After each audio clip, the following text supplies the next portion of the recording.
Como viver para Deus quando existem pressões externas, conflitos internos, responsabilidades e conhecimentos que precisam ser acompanhados de caráter? Este é o devocional do dia 13 de agosto. As leituras de hoje nos colocam diante de um tema muito importante. Como viver para Deus quando existem tantas coisas. Mas a leitura de hoje, no primeiro momento, se encontra em Neemias, capítulo de número 5, versículo de número 14, até o capítulo de número 7, versículo de número 73. Quando fui nomeado governador deles na terra de Judá, é o 32º ano do seu reinado, durante 12 anos. Nem eu, nem meus irmãos comemos comida destinada ao governador. Mas os governantes anteriores, aqueles que me procederam, puseram um peso sobre o povo e tomavam dele 180 gramas de prata.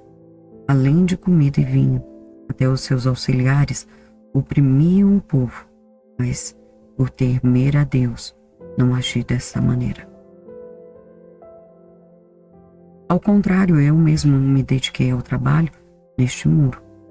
Todos os meus homens de confiança foram reunidos ali para o trabalho, e não compramos nem um pedaço de terra. Além do mais, 150 homens entre judeus do povo e seus oficiais comiam à minha mesa, como também pessoas das nações vizinhas que vinham visitar-nos. Todos os dias eram preparados à minha custa um boi, 6 das melhores ovelhas e aves. E cada 10 dias eu recebi uma grande remessa de vinhos de todo tipo. Apesar de tudo isso, jamais exigi a comida destinada ao governador, pois eram demasiadas as exigências que pesavam sobre o povo. Lembra-te de mim, ó Deus, levando em conta tudo o que fiz por este povo. Quando Sambalate, Tobias, Gésem, o árabe e o restante de nossos inimigos souberam que eu havia reconstruído o muro e que não havia ficado nenhuma brecha, embora até então eu ainda não tivesse colocado as portas nos seus lugares, Sambalate e Gésem mandaram-me a seguinte mensagem: venham, vamos nos encontrar em um dos povoados da planície de Ono. Eles, contudo, estavam tramando fazer-me o mal. Por isso enviei-lhes mensageiros com esta resposta: estou executando um grande projeto. Não posso descer, porque parar a obra para ir encontrar-me com vocês. Eles me mandaram 4 vezes a mesma mensagem, e todas as vezes lhes dei a mesma resposta. Então, na 5ª vez, Sambalate mandou-me um dos seus homens de confiança com a mesma mensagem. Ele tinha na mão uma carta aberta e que estava escrito: dizem entre as nações. E Gésem diz que é verdade que você e os judeus estão tramando uma revolta e que por isso estão reconstruindo o muro. Além disso, conforme dizem, você está na iminência de se tornar o rei deles. E até nomeou profetas para fazerem em Jerusalém a seguinte proclamação a seu respeito: há um rei em Judá. Ora, essa informação será levada ao rei. Por isso vamos conversar. Eu lhe mandei esta resposta: nada disso que você diz está acontecendo. É pura invenção sua. Estavam todos tentando intimidar-nos, pensando eles serão enfraquecidos e não concluirão a obra. Eu, porém, orei pedindo fortaleça agora as minhas mãos. Um dia eu fui à casa de Semaías, filho de Delaías, neto de Mehetabel, que estava trancada, portas adentro. Ele disse: Vamos encontrar-nos na casa de Deus, no templo a portas fechadas, pois estão querendo matá-lo. Eles virão esta noite. Todavia, eu lhe respondi: acha que um homem como eu deveria fugir? Alguém como eu deveria entrar no templo, salvar a vida? Não, eu não irei. Percebi que Deus não tinha enviado e que ele tinha profetizado contra mim, porque Tobias e Sambalate tinham contratado. Ele tinha sido pago para me intimidar, a fim de que eu cometesse um pecado agindo daquela maneira. Então, eles poderiam difamar-me e desacreditar-me. Lembra-te do que fizeram Tobias e Sambalate? Meu Deus, lembra-te também da profetisa Naadia, do restante dos profetas que estão tentando me intimidar. O muro ficou pronto no 25º dia de Elul, em 52 dias. Quando todos os nossos inimigos souberam disso, todas as nações vizinhas ficaram atemorizadas e com orgulho ferido, pois perceberam que essa obra havia sido executada com a ajuda do nosso Deus.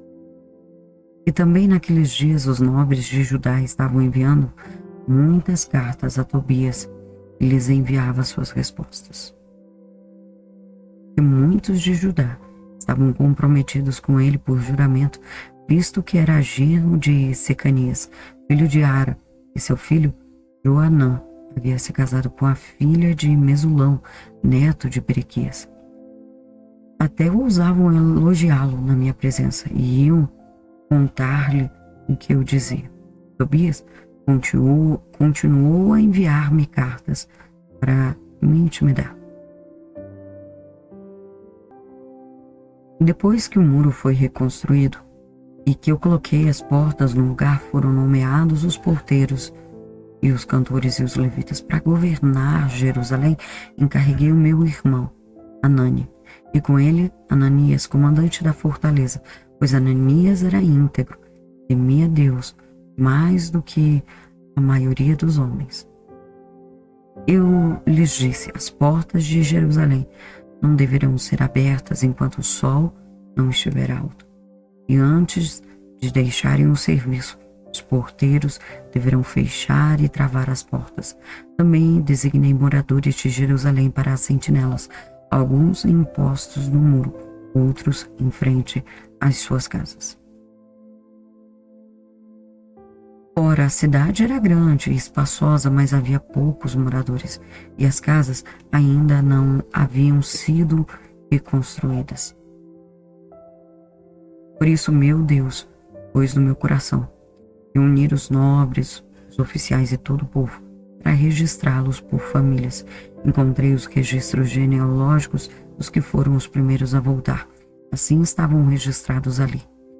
Estes são os homens da província que voltaram do exílio, os quais Nabucodonosor, rei da Babilônia, havia levado prisioneiro. Eles voltaram para Jerusalém para Judá, e cada um para a sua própria cidade. Entre os sacerdotes e descendentes de Abaías, Acós e Barzilai, homem que se casou com uma filha de Barzilai de Gileade, que era chamado por aquele nome, esses procuraram seus registros de família, mas não conseguiram achá-los. E dessa forma, foram considerados impuros para o sacerdote. Por isso, o governador determinou que eles não comessem das ofertas santíssimas, enquanto não houvessem um sacerdote para consultar o Urim e o Turim. Alguns dos chefes das famílias contribuíram para o trabalho. O governador deu à tesouraria 8 quilos de ouro, 50 bacias e 530 vestes para os sacerdotes. Alguns dos chefes das famílias deram à tesouraria 170 quilos de ouro e 1.320 quilos de prata para a realização do trabalho. O total dado pelo restante do povo foi de 170 quilos de ouro e 1.200 quilos de prata e 67 vestes para os sacerdotes. Os sacerdotes, os levitas, os porteiros, os cantores e os servidores do templo, também alguns do povo e os demais israelitas, estabeleceram-se em suas próprias cidades. Em Neemias vemos um homem que não apenas reconstruiu os muros. Ele precisa reconstruir a própria comunidade, a oposição de fora, ameaças, tentativas de intimidação e problemas dentro do próprio povo. Neemias mostra que uma obra feita para Deus exige perseverança, discernimento e integridade e vigilância. Num segundo momento, livro de 1 Coríntios, capítulo de número 8, versículo 1 ao 13. A comida sacrificada aos ídolos. Com respeito aos alimentos sacrificados aos ídolos, sabemos que todos temos conhecimento. O conhecimento traz orgulho, mas o amor edifica. Quem pensa conhecer alguma coisa ainda não conhece como deveria. Mas quem ama Deus, este é conhecido por Deus. Portanto, em relação ao alimento sacrificado aos ídolos, sabemos que ídolo não significa nada no mundo. Existe somente um Deus. Pois mesmo que hoje haja os chamados deuses, quer nos céus, quer na terra, de fato há muitos deuses, muitos senhores, para nós, porém, há um único Deus, o Pai, de quem vêm todas as coisas e para quem vivemos, e um só Senhor, Jesus Cristo, por meio de quem vieram todas as coisas e por meio de quem vivemos. Contudo, nem todos têm este conhecimento. Alguns, ainda habituados com os ídolos, comem este alimento como se fosse um sacrifício idólatra. Como a consciência deles é fraca, fica contaminada. A comida, porém, não nos torna aceitáveis diante de Deus. Não seremos piores se não comermos, nem melhores se comermos. Contudo, tenham cuidado para que o exercício da liberdade de vocês não se torne uma pedra de tropeço para os fracos. Pois se alguém que tem a consciência fraca vir você que tenha esse conhecimento comer em um templo de ídolos, não será induzido a comer o que foi sacrificado a ídolos? Assim, este irmão fraco, por quem Cristo morreu, é destruído por causa do conhecimento que você tem. Quando você peca contra os seus irmãos desta maneira, ferindo a consciência fraca deles, peca contra Cristo. Portanto, se aquilo que eu como leva o meu irmão a pecar, nunca mais comerei carne, para não fazer o meu irmão tropeçar. Em 1 Coríntios, Paulo mostra que o conhecimento sozinho não basta. É possível saber muito sobre determinada questão e ainda assim ferir alguém por falta de amor. Portanto, a vida cristã não é apenas sobre aquilo que temos liberdade para fazer, mas também sobre aquilo que escolhemos deixar de fazer por amor ao irmão. No terceiro momento, o livro de Salmos, capítulo de número 33, versículo 1 ao 11. Cantem de alegria ao Senhor, vocês que são justos, os que são retos, fica bem louvar. Louve o Senhor com harpa, ofereçam-lhe música com lira de 10 cordas. Cantem-lhe uma nova canção, toquem com habilidade ao aclamá-lo, pois a palavra do Senhor é verdadeira. Ele é fiel em tudo o que faz. Ele ama a justiça e a retidão. A terra está cheia da bondade do Senhor. Mediante a palavra do Senhor foram feitos os céus e os corpos celestes, e pelo sopro de sua boca. Ele ajunta as águas do mar em um só lugar, das profundezas faz reservatórios. Toda a terra teme o Senhor. Tremam diante dele todos os habitantes do mundo, pois ele falou e tudo se fez. Ele ordenou e tudo surgiu. O Senhor desfaz os planos das ações, os propósitos dos povos. Mas os planos do Senhor permanecem para sempre, os propósitos do seu coração por todas as gerações.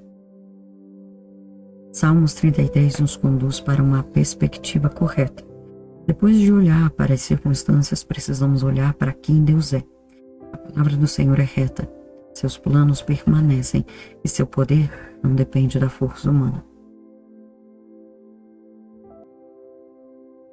No quarto e último momento, o livro de Provérbios, capítulo de número 21, do versículo 8 ao 11, o caminho do culpado é tortuoso, mas a conduta do inocente é reta. É melhor viver em um canto sob o telhado do que repartir a casa com uma mulher pequena. O desejo do perverso é fazer o mal. Ele não tem dó do próximo. Quando o zombador é castigado, o inexperiente obtém sabedoria. Quando o sábio recebe instrução, obtém conhecimento. Em Provérbios termina a nossa leitura trazendo o contraste entre o caminho tortuoso e o caminho reto, mostrando que Deus vê o coração e também aquilo que fazemos com aqueles que estão dentro da nossa própria casa. A leitura de hoje, portanto, nos ensina que não basta construir uma obra, precisamos cuidar do caráter. Não basta ter conhecimento, precisamos ter amor. Não basta enfrentar o inimigo, precisamos vigiar o coração. E não basta olhar para o tamanho do problema, precisamos olhar para a grandeza de Deus. As leituras de hoje conversam de maneira muito profunda.